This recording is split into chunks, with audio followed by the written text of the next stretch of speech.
Hi everyone, and welcome to the Strategies for Online Searching workshop. My name is Jackie King, and I'm one of the librarians responsible for creating and bringing this workshop to you. I just wanted to introduce you to a little bit about it so that you can feel prepared as you go through the different sections and take the quizzes that correspond to them.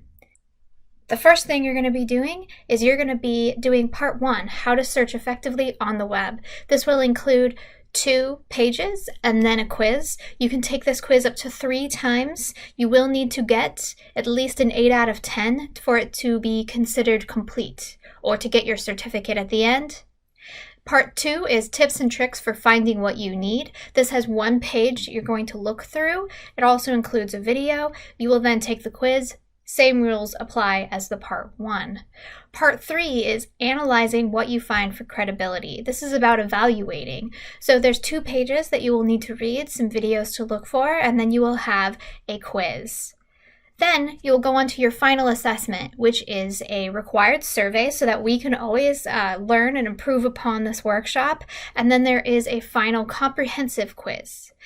And just a reminder, each of these quizzes you can take 3 times.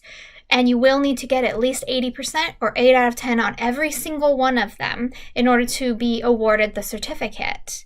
If you have any questions about this or you run out of your 3 chances to take the quiz, please email me. We can reopen a quiz for you to take an additional time. Or if you just have any questions about this and would like further information. Have fun with the workshop.